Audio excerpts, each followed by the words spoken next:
నిన్ను కన్నాను, గాలి వదిలేశాను. ఒరే, నేను నీకు అన్నం మాత్రమే పెట్టాను రా. అక్షరాలు నేర్పింది ఆ దేవతేరా. ఆమె దగ్గర నువ్వు అక్షరాలు నేర్చుకున్నావే కానీ నీ అజ్ఞానం పోలేదురా. అమ్మో అమ్మో అవ్వ, అసలు నీకు ఈ ఆలోచన వచ్చినందుకు ఆమె కాళ్ళ మీద పడి క్షమాపణ అడిగే హక్కు నీకు ఎలాగూ లేదు.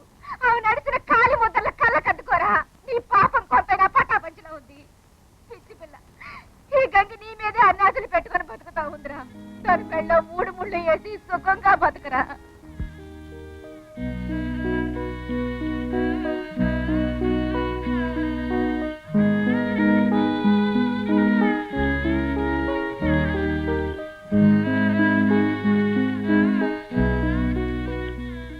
పరిస్థితులు నువ్వు బాగా అర్థం చేసుకోవాలమ్మా. మీ అమ్మ పోయిన తర్వాత మేమంతా దిక్కు లేకుండా పోతాం అనుకున్నాం. కానీ చిన్నదానివైనా నువ్వే ఒక తల్లిలాగా ఈ సంసారాన్ని ఒక ఒడ్డుకు చేర్చావు.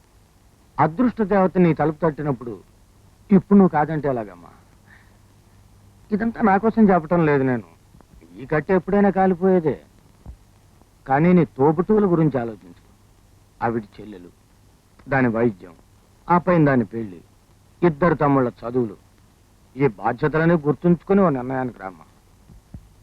నాన్న, మీరన్నట్టు అమ్మపోయాక ఈ కుటుంబ బాధ్యతలన్నీ తీసుకున్న నాకు నా సొంత విషయంలో ఏ నిర్ణయం తీసుకుంటే బాగుంటుందో తెలీదా? దీని గురించి పదే నన్ను ఇబ్బంది పెట్టద్దు ప్లీజ్.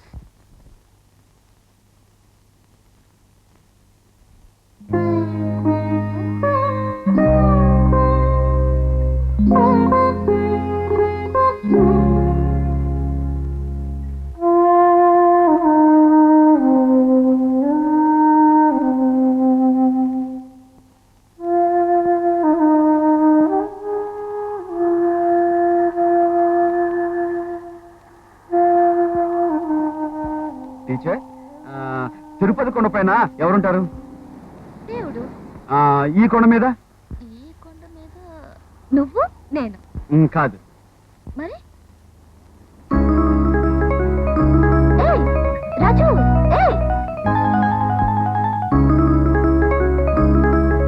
రాజు,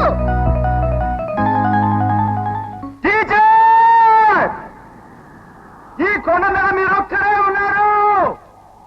మీరే నా దేవత, నా దేవత.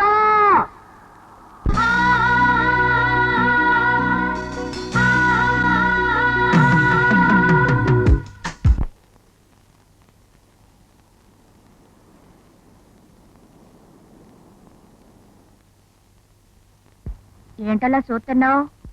మర్చిపోయావా? నేనే పులిరాజు మరదల్ని.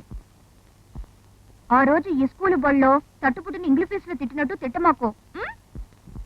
నేను ఎందుకు వచ్చానంటే మా బావ తాళిపుట్టు చేయించడానికి లింగసారి దగ్గరికి వెళ్ళాడు. పెళ్లి పనులోనాను 2-3 రోజుల దాకా పంతులమ్మని చూడడం కుదరదని చెప్పిరమ్మన్నాడు. ఆ కప్పు నీకు చెప్పెళ్తామని వచ్చాను. ఎండలో వాడవాడ వెతుక్కుంటే ఇంటికి వచ్చానా? కాస్త దాహంగా ఉంది, మంచినీళ్ళు ఇస్తావా?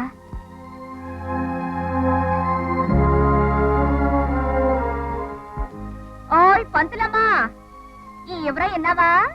కాసు కొరగాని మా బావ పెళ్లి పెట్టుకున్నాక నాకు అది లోటైంది, ఇది లోటైంది అని ప్రతిదానికి ఏలెత్తి చూపెడుతూ ఎడాపెడా మాట్లాడుతున్నాడు. ఇదెక్కడి సోద్యమో? నీ చేత్తో ఓసారి తాళి ముట్టుకుంటే గాని ఆ తాళి నా మెళ్ళలో కట్టడంట. పెళ్లి పందిట్లో నువ్వు ఎదురుగా కూర్చుంటే గాని నా నెత్తి మీద తలంబరాలు పోయేడంట. టమకటమాటం నువ్వేనంటగా ఆడికి ఓనామాల దగ్గర నుంచి ఎక్కాల బుక్ దాకా చదువు నేర్పింది. తెల్లారిన దగ్గర నుంచి సందేళ్ల దాకా నీ ఊసెత్తందే ఏ పని చెయ్యడు చేయనీడు. పెళ్లి చీర కూడా ఏ రంగో ఏ అంచో ఎంత ధరలో కొనాలో అన్ని నువ్వే చెప్పాలంట. బట్ల గింజలు విత్తితే ఇంకో పంట పండుద్ది, దంచుకుంటే వడకేసి తిండం తప్పుద్దా? అట్టాగే తాంబూలాలు పుచ్చుకున్న తర్వాత తలొచ్చి తాళి కట్టించుకోవడం తప్పుద్దా? చమకు జమాజం టమకు టమాటం. ఏమిటోనమ్మా, మనసులో ఒక మాట పైకి ఒక మాట మాట్లాడడం నాకు తెలీదు. ఉన్నది ఉన్నట్టుగా లబలబా అని వాగేస్తాడు. మా బావనే మనసులో నిలుపుకున్నాను. మనసు పడ్డాక మనవాడుకు తప్పుద్దా? ఏది మంచినీళ్ళు కడకడారి తాగేస్తారు.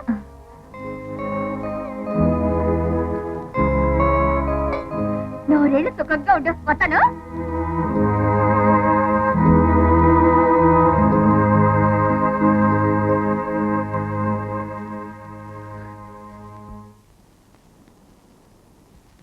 చేత్తో ఓసారి తాళి ముట్టుకుంటే గాని ఆ తాళి నా మెళ్ళో కట్టడంట. పెళ్లి పందిట్లో నువ్వు ఎదురుగా కూర్చుంటే గాని నా నెత్తి మీద తలంబ్రాలు పోయేటంట.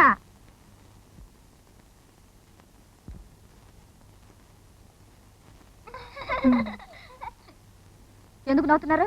330లోంచి 275 తీసేస్తే 55 వస్తుంది టీచర్. మీరేంటి 30 వేశారు? మీరు వేసిన లెక్క తప్పు టీచర్.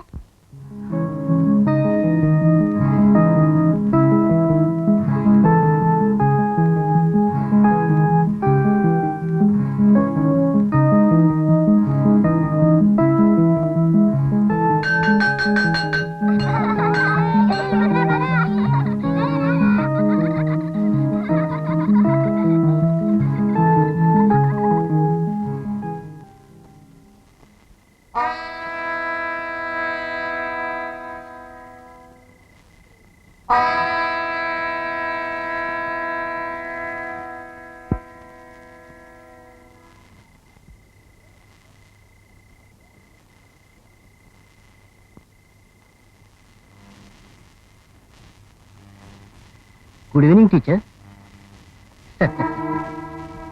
సారీ, టైం ఎంత? ఎంతైనా పర్వాలేదు. ఏం టీచర్, మీరేదో లెక్కలు తప్పు చేస్తున్నారని ఓ పిల్లాడు అరుస్తూ పరిగెత్తున్నాడు, అందుకని చూసిపోదామని వచ్చాను. అరే నిజమే, మీ లెక్క తప్పింది. పరధ్యానంగా చేస్తే లెక్కలు తప్పుతాయి. మరి ఇప్పుడు వచ్చింది నాకు ఛాన్స్. పాపం బెల్లు కొట్టగానే సరస్వతీదేవి స్కూల్ నుంచి పారిపోయింది. మళ్ళా రేపు ఉదయం దాకా రాదులే. Will you please get out? అరవకూడదు, సైలెంట్గా ఉండాలి. ఇప్పుడు ఇక్కడ నువ్వు టీచర్ కాదు, నేను నేర్పిస్తాను, మీరు నేర్చుకుంటారు. ఏంటి రెడీయా? Get out. పాట మొదలు పెడదామా? మొండికి ఇద్దు. రండి రండి పంతులమ్మ గారు.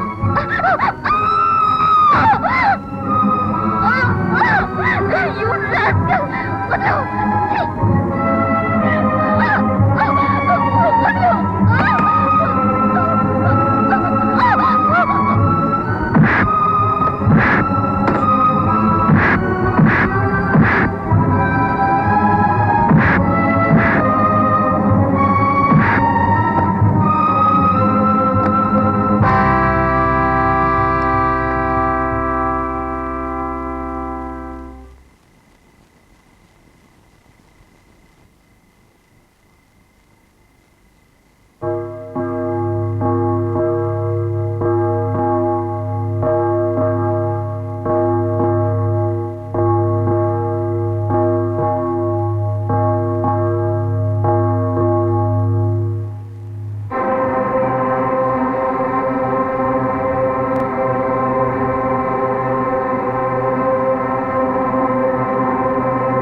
ఇంతకాలం నంగనాచిలో ఉన్న పంతులమ్మే అంటున్నాడు వాడిందిగా.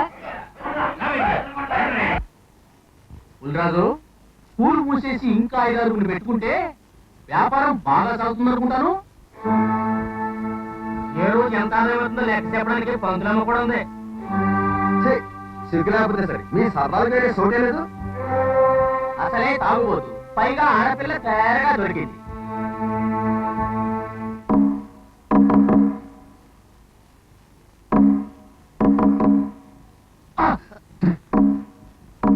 మొహం మీద పడ్డ నా ఉమ్ము తడానులాగా మీరంతా ఇక్కడి నుంచి కదిలేరా సరే, లేకపోతే మళ్ళీ పాత పురుడు రాజును చూస్తారు.